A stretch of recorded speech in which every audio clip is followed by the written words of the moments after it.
In 1954, a psychologist spent $80,000 turning 11-year-old best friends into enemies in under 2 weeks. And the results were so disturbing, he tried to hide them. By the end of this video, you'll understand the exact psychological mechanisms that transform ordinary, well-adjusted people into hostile tribal warriors, and why those same forces are actively shaping your life right now, whether you realize it or not. In 1954, a psychologist spent $80,000, roughly $900,000 in today's money, turning 11-year-old best friends into enemies in under 2 weeks. The children didn't know they were being watched. Their parents didn't know what was really happening. And the lead researcher, Muzafer Sherif, was so convinced of his conclusions that he buried the first version of this experiment because it didn't give him the results he wanted. What we're about to unpack is one of the most influential, most disturbing, and most deliberately misunderstood studies in the entire history of psychology. Here's what makes it personally relevant to you. The forces that turned those boys into rivals are the exact same forces shaping political polarization, workplace rivalries, and social media tribalism today.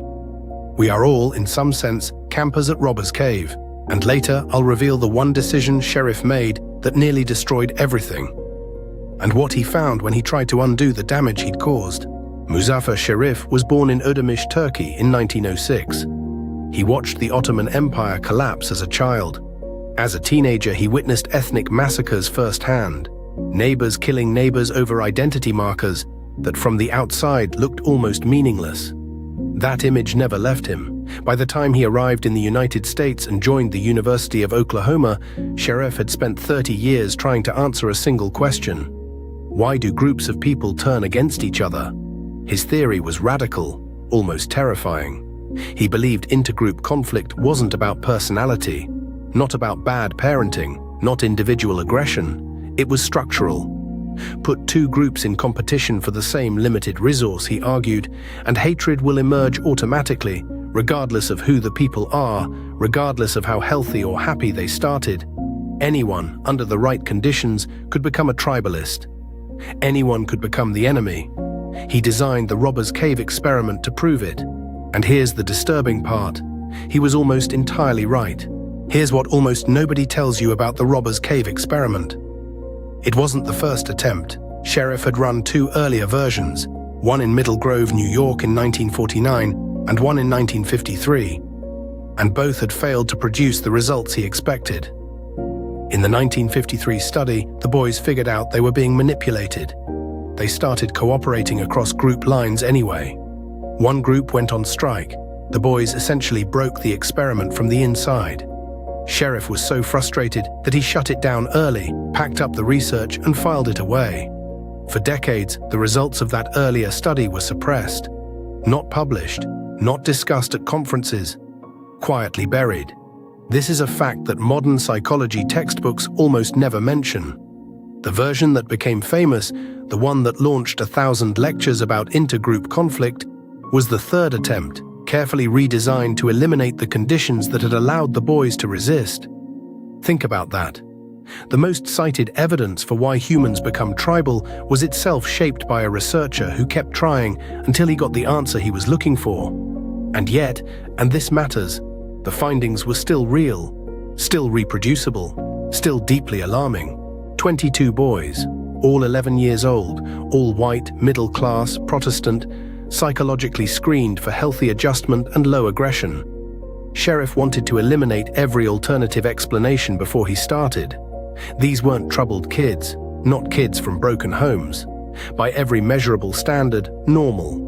They were divided into 2 groups, loaded onto separate buses, and transported to Robber's Cave State Park without knowing the other group existed. For the first week, each group bonded in isolation. They hiked, swam, cooked together, established rituals, gave themselves names. One group became the Rattlers. The other became the Eagles. Real friendships formed, real camaraderie, a genuine sense of shared identity. And then Sherif introduced phase 2. He simply let the groups discover each other existed. That's it. No insults, no competition yet, just awareness. Within hours, the boys were already using derogatory language about the other group.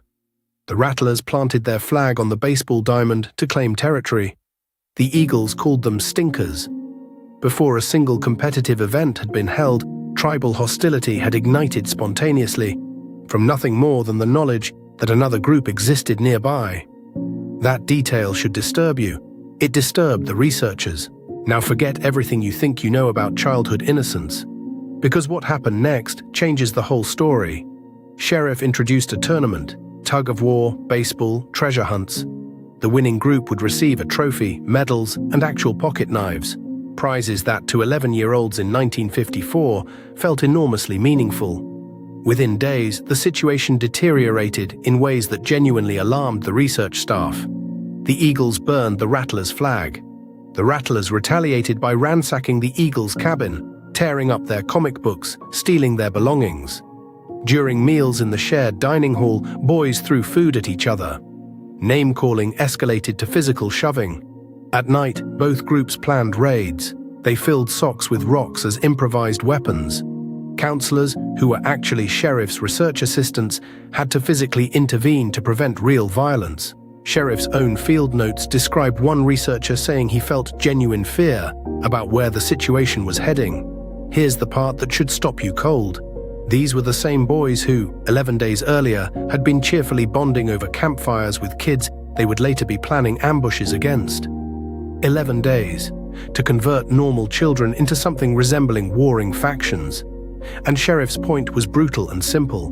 They weren't broken. The situation was, here's what nobody talks about. Sherif's staff wasn't just observing, they were actively engineering. When the conflict started to cool naturally, researchers would reignite it.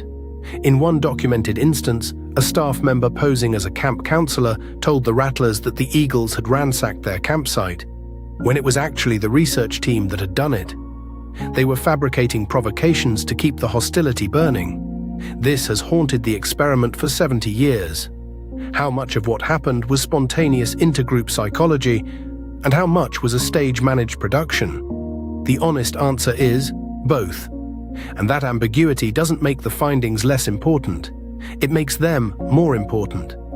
Because in real life, conflicts between groups are also partially manufactured by interested parties who benefit from keeping those groups at war. Political media, social media algorithms, cable news networks that have discovered outrage keeps viewers watching longer than anything else. They all have Sherif's playbook, and they're running it on you right now.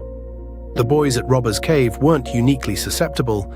They were just the first ones documented closely enough to see the machinery underneath. This is the part of the Robbers Cave story that almost always gets underreported, and it matters enormously. After Phase 2 had turned the boys into enemies, Sherif moved to Phase 3. Can you undo it? His first idea was simple. Just let the groups mix socially. Shared meals, movies together, a 4th of July celebration, contact without competition. The result? Disaster. Contact made things worse. Every shared meal became an opportunity to insult each other.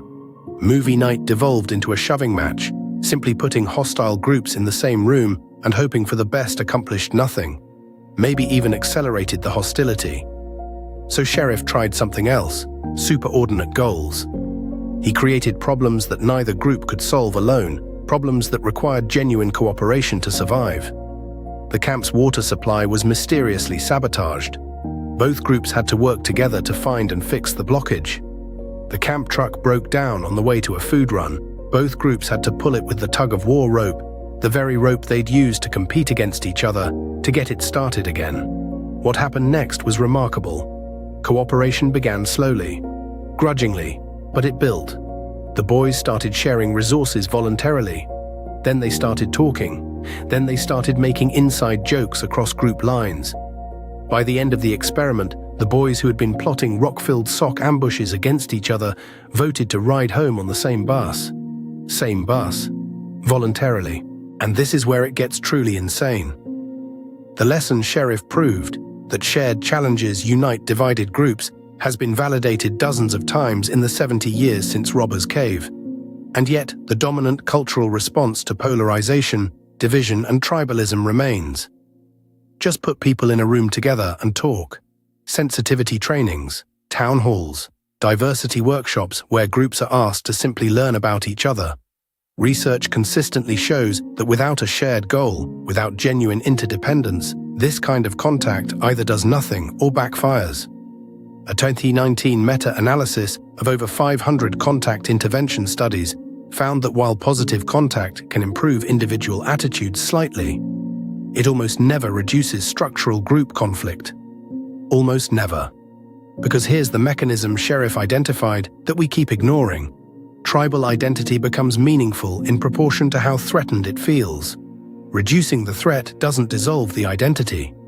Creating a larger shared identity does. The boys at Robbers Cave didn't stop being rattlers and eagles because someone explained why conflict was bad. They stopped because they became something bigger.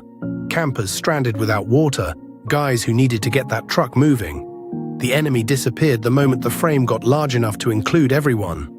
That's not a metaphor, that's a mechanism, and we keep pretending it's a metaphor. Here's a fact about the Robbers Cave experiment I've never heard mentioned in any psychology lecture. When the experiment ended and the boys went home, Sherif's team followed up with them. Some of the friendships formed across group lines during Phase 3 persisted. Boys who had planned ambushes against each other maintained genuine contact after that summer. A few became long-term friends. But here's the darker finding, the one that gets quietly omitted from the textbook summaries. The boys who had been most aggressive during Phase 2, the most vicious tribalists, were not the psychologically damaged outliers. They were often the most popular, the most socially connected within their own group.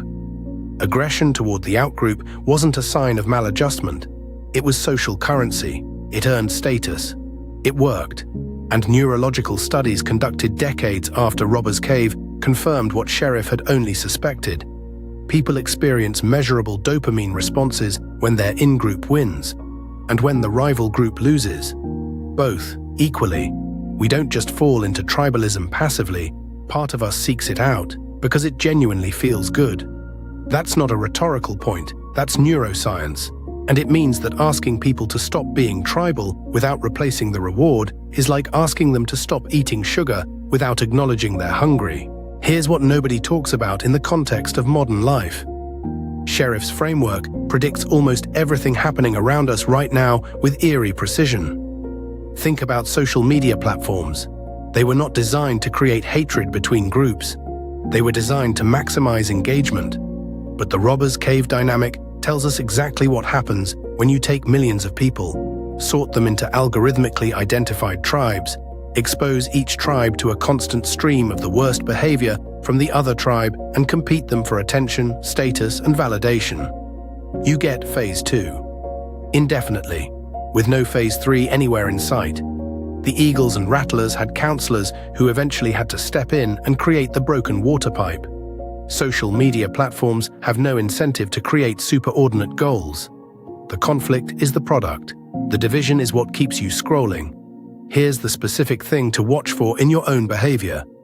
The moment you find yourself feeling contempt, not disagreement, not frustration, but contempt, for people on the other side of a political or social divide, Sherif's data suggests you are experiencing the same psychological state as an 11-year-old who just burned someone's flag.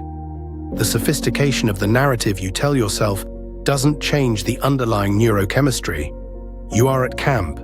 You've been sorted into a cabin, and someone, somewhere profits from keeping you there. That's not paranoia. That's the business model.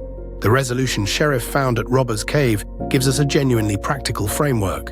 The antidote to tribalism is not exposure, not education, not asking people to see the humanity in the other side, though that may be a byproduct. The antidote is shared stakes, genuine interdependence around a goal that neither group can achieve alone. In practice, if you want to reduce political hostility in a neighborhood, don't run a dialogue event. Run a community project where Republicans and Democrats have to work together to fix something actually broken, where both groups fail if either group checks out. Research on this approach, what sociologists call cooperative interdependence interventions, shows effect sizes 3 to 4 times larger than passive contact programs. 3 to 4 times. This is also why the most cohesive, least tribalistic organizations tend to be facing genuine external pressure. startups under competitive threat, military units in conflict zones, emergency response teams in a crisis. The threat from outside forces a shared identity that erases the smaller internal divisions. The challenge is real. The solidarity it produces is real. Sherif didn't just show us how groups break apart, he showed us exactly what it takes to put them back together. The instructions are clear. We just keep choosing not to follow them. Muzafer Sherif died in Fairbanks, Alaska, in October 1988. Still working, still writing, still wrestling with what he'd created. In his later years, he became increasingly critical of how his research had been used and misused. The Robbers Cave experiment had been cited to justify everything from corporate team-building programs to military propaganda to nationalist political movements. "We have shown groups can be brought together," he reportedly said in his final years. People seem far more interested in the first half. That tension between how knowledge is generated and how it gets deployed haunts all of science, but nowhere more acutely than social psychology. Because the things social psychology discovers about human nature are almost always things we could use either to heal or to harm, to liberate or to manipulate. Sherif gave us a complete roadmap, a roadmap for creating enemies and a roadmap for dissolving the enmity.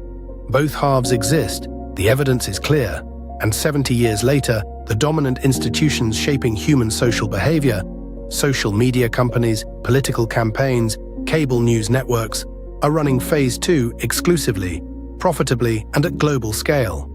The experiment never ended, it just scaled up. We are all still 11 years old at summer camp, waiting for someone to sabotage the water supply in a way that makes us remember we're on the same team. The water pipe is broken. It has been for a long time. The question is, who's going to pick up the rope? Phase 1, synthesis. We started with a simple, shocking fact. It took 11 days for normal, happy, well-adjusted children to transform into warring tribal factions. But what Sherif actually discovered was far more nuanced than humans are naturally aggressive. He discovered that tribalism is situational, not intrinsic. It can be engineered, and it can be dissolved. The same group of children who burned each other's flags voted to ride home on the same bus after a shared challenge forced them to stop being rattlers and eagles and just be kids trying to get the truck moving. The open loops planted early in this video are now resolved. Yes, the experiment was partially manipulated, and that makes the findings more relevant, not less, because the real world is full of parties with strong interests in keeping groups at war. And yes, there is a research-backed path out of tribalism, but it requires genuine shared stakes, not good intentions and proximity. Phase 2, final statement. The deepest lesson of Robbers Cave isn't about group psychology, it's about frames. The hatred was real, and it disappeared the moment the frame got large enough to include everyone. The question for your life isn't whether you belong to a tribe. You do. We all do. The question is whether the frame you're operating inside is big enough to also include the people you've been sorted against. Phase 3, closing. Every conflict you're in right now has a broken water pipe somewhere. A shared problem big enough to make the smaller divisions irrelevant. Finding it might be the most important thing you do.